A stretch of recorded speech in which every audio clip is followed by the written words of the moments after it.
In this tutorial, I'm going to show you how to create this simple but fully procedural chocolate using geometry nodes. That means you have the full control over the number of the blocks of the chocolate, the scale of the blocks, and even more. And if you are a complete beginner to geometry nodes, then you should watch my geometry nodes for beginners tutorial series. But even if you are a beginner, you can easily follow along this tutorial. And for this tutorial, we are going to use Blender 3.1 because we are going to use some of the brand new nodes that we got in geometry nodes.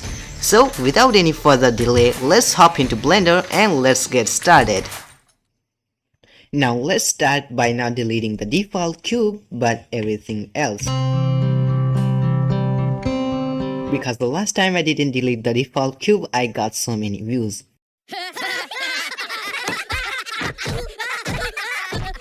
Now let's create a new geometry nodes workspace from here. Now let's select the default cube and give it a new geometry nodes tree. And now let's select the group input node and delete the default cube. Very sad. Anyway. I'm also gonna close this spreadsheet editor.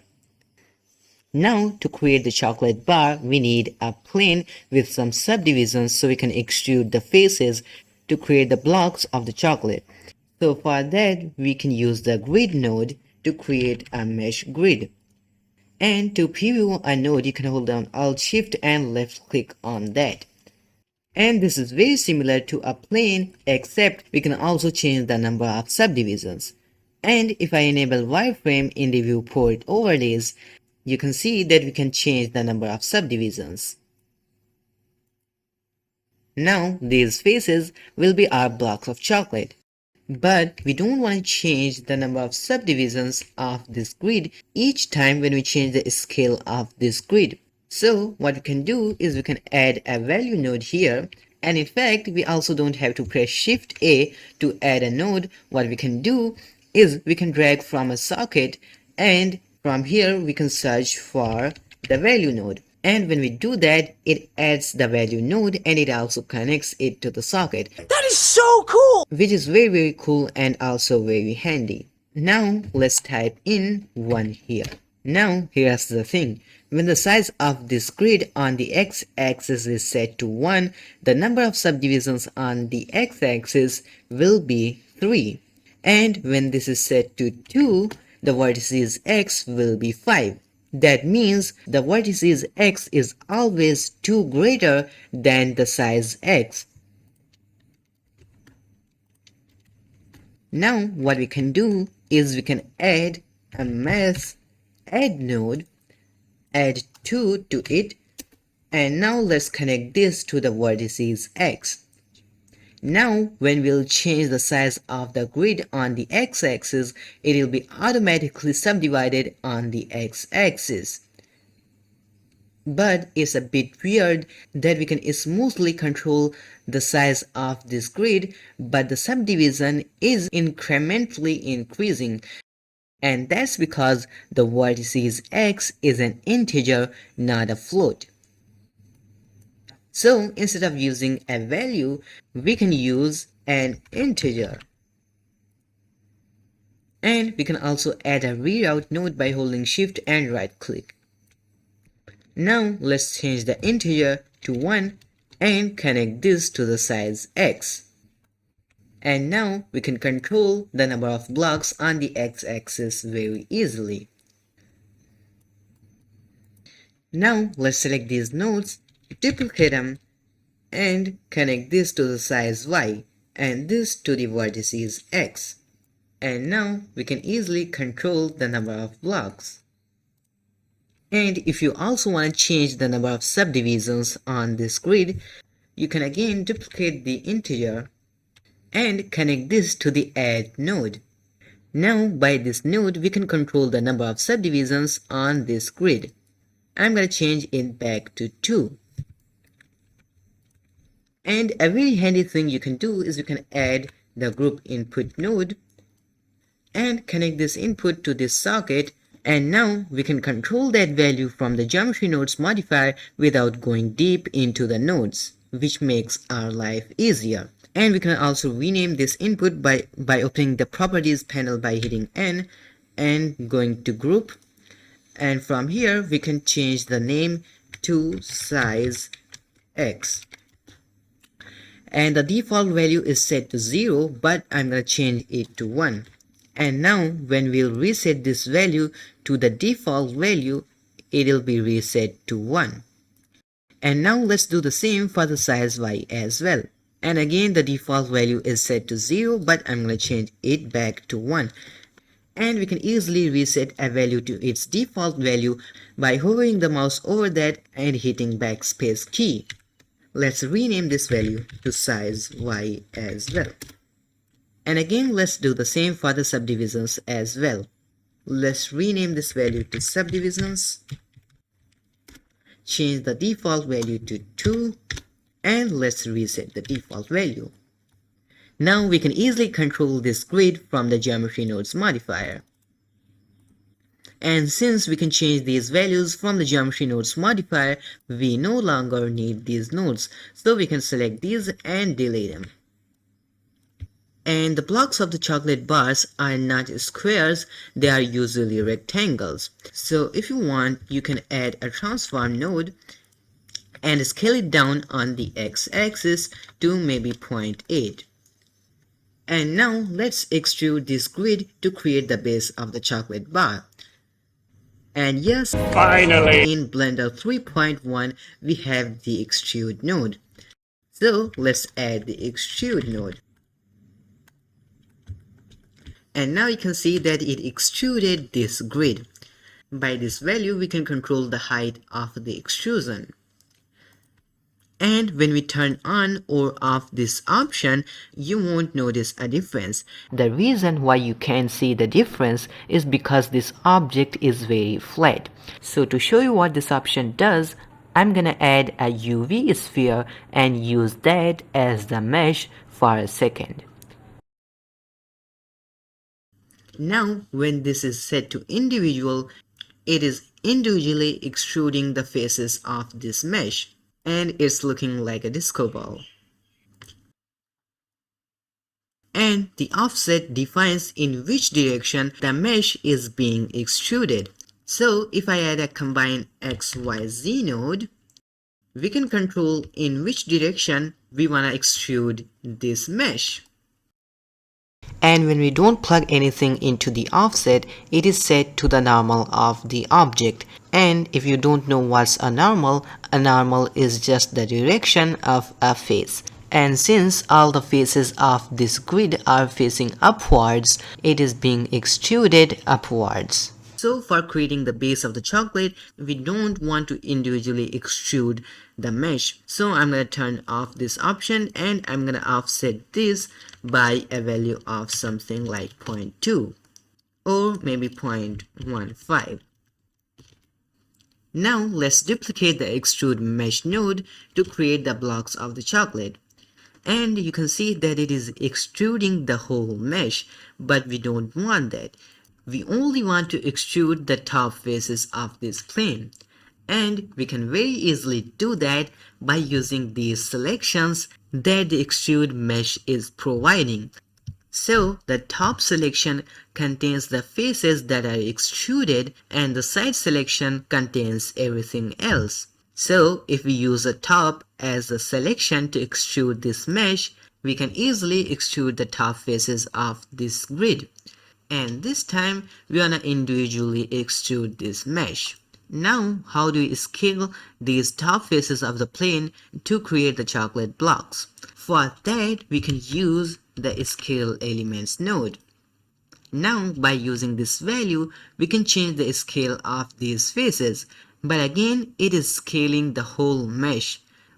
So we can use the top as the selection. Now we can individually scale these faces. And now from here it's really up to you. You can do whatever you want with this. I'm gonna extrude these top faces again, scale them down, then extrude them down again to create a dip in the chocolate. So I'm gonna give myself a little bit of space here. And let's again add the extrude mesh node. Use the top faces as the selection. And for this time I'm gonna leave this to 0. Now these faces are being extruded, but they aren't being moved at all. Now let's add a scale elements node, choose the top faces as the selection, and now let's scale down these faces to something like this. Now again, I'm gonna add an extrude mesh node, connect that here, choose the top as the selection, and this time we want to extrude these faces inwards, but you can see that we can't go below 0. But here's the thing, we can type a value which is below 0. You cheated. Or even better, we can use a value node. Now we can easily extrude these faces inwards. And now this is looking pretty good. But here's the problem. You can see that the bottom of this mesh is empty. And that's happening because we extruded this mesh. So to fix it, what we can do is we can take this grid and we can join it with this extruded mesh, and we can easily do that by holding Ctrl Shift right mouse button and connecting these nodes. And now we have it back. And let me change the viewport shading to matte cap, color to object, enable cavity, change it to both, and also enable outline so we can see it better. Now let's add a bevel modifier to this mesh to round off the edges. And now let's play with this angle value until it looks better. And even though at a value of 21, this is looking good, but when I change the parameters, sometimes it looks horrible because of the bevel modifier. So for me, a value of 0.3 worked great. You might have to change it depending on your scene. But here's another problem. You can see that these edges are not being rounded. And the reason for that is, even if we have joined these meshes together, these are two separate parts. The vertices of these two parts are not merged. So to merge the vertices that are on top of each other, we can use the merge by distance node, which is new in Blender 3.1. So let's plug it here. And yes, it performs the same function that we use in edit mode. But you can see that it is not looking good. Something is wrong here. So if I enable face orientation in the viewport overlays, you can see that this part of the mesh is blue. That means the normals of this area is pointing the correct way. And here you can see that this part is red, and that means the normals of this area is pointing the wrong way. And we can easily fix that by adding a flip faces node. And let's connect it here. And now you can see that it turns blue. And remember not to use this node before extruding the mesh, because if we do that, it will be extruded to this direction and we don't want that. So I'm gonna undo this action. Now we can turn off the face orientation, and we can also turn off this wireframe now. Now let's decrease the amount of the bevel modifier to something like this. And if you don't know, you can hold down shift for precise steps. So I'm gonna set it to something like this, and I'm also gonna increase the segments to something like this. Now let's shade this smooth. What? It's not working! And the reason for this why this isn't working is because we deleted the group input node and we made this geometry by using nodes. So we have to shade this smooth by using a node, and that node is called set shade smooth. So let's connect it here, and now this looks horrible. So let's increase the segments until it looks good. So far so good. Now let's connect these inputs to the group input node so we can easily then control those values from the geometry nodes modifier. So let's start from this one. Let's add a group input node, and I'm going to rename this value to chocolate base because it controls the base of the chocolate. But when we decrease this value down to 0, you can see that it is looking very bad. So to fix it, I'm gonna set the minimum value to 0.01, and now we can't go below 0.01. Now let's add this to the group input node as well, and let's rename it to block height because it controls the height of these blocks. Now let's connect this to the group input node as well, and I'm gonna rename it to block scale. Now we can individually scale the blocks of the chocolate, but if you increase this value above 1, it starts to intersect and it looks very bad. So we can set the maximum value to 1. And we don't need to change this value, so I'm gonna leave it to as it is.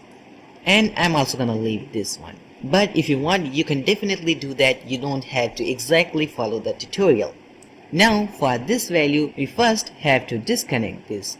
Now let's add a group input node, and I'm gonna rename this input to, I don't know, maybe I'm gonna rename it to block offset, and the default value is set to -0.2, but let's change that to -0.05, and let's reset that value. But you can see that we can't go below 0, and that's because the minimum value here is set to 0. Let's set that to -1. Now we can change this value in the negative direction. I'm gonna reset it to the default value. And this is not the end. You can do much more with this. Let's change this block scale to 0, and now we have a triangular chocolate, which looks cool. And a very fun thing you can do is, after the grid node, we can add a triangulate node. Now it is converting the faces into triangles, and we get this type of effect. And if you'd like to turn this on and off, you can add a boolean node. Then you can use this checkbox to turn on and off this effect. I'm gonna set this to the default value.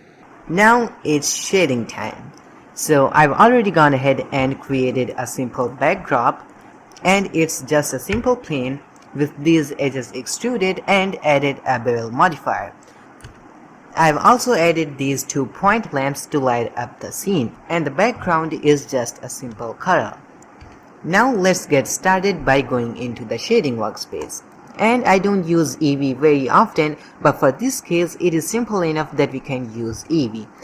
But make sure that you've enabled screen space reflections and also refraction.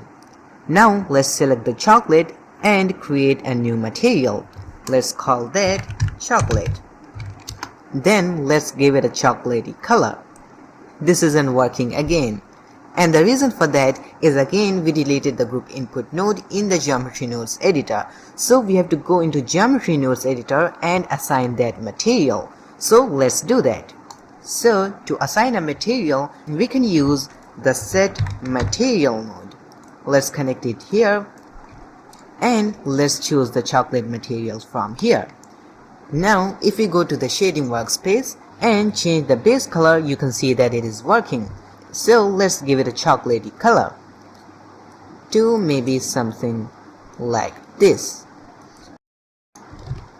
But it is very simple, and We can do better. so instead of using a flat color for the chocolate, I'm gonna use a noise texture. And if you hold down Ctrl Shift and left click on any node, you can preview it. And it only works if you have enabled the Node Wrangler add-on from the preferences. Then we can press Ctrl T to add a mapping and a texture coordinate node. Instead of using the generated as the vector, let's use the object as the vector. Now this is looking good. And also let's increase the scale of the texture to something like maybe 25. Now let's move these nodes here and add a color ramp. For the first color, I'm going to use the first color that we created. So we can hover the mouse over that, press Ctrl C to copy that color, then hover the mouse over here and press Ctrl V to paste it here. And I'm going to move this handle to the right to something like this. And for the second color, I'm going to paste that color again, but this time I'm going to make it darker to something like this, and also I'm gonna change the hue a little bit to something like this. You can play around this until you are happy with it. Now let's plug the color to the base color and preview the principal BSDF by holding Ctrl Shift and left clicking on that. And now by using the noise texture, it makes it a little bit more interesting. And for the roughness, I'm gonna add a color ramp again, plug the factor to the factor, and let's preview this color ramp. I'm gonna move this top to the right to something like this. And in case you didn't know, the black color equals to a value of 0 and the white color equals to a value of 1. So if you use this as the roughness, the black parts will having a roughness of value 0. That means those parts will be shiny, and the parts that are white will have a roughness of value 1, which will make those parts rough. So let's preview the principal BSDF by holding Ctrl Shift and left clicking on that. And now as you can see that some parts are shiny and some are rough because we are using this texture. Now I'm gonna increase the value of the black color to something like this so that it's not that shiny. Then I'm gonna decrease the value of the white color to something like this so that it's not that rough. And you can play around with this until you get the result that you're after. Something like this looks good. Now to give this chocolate some fake detail, we can add a bump node.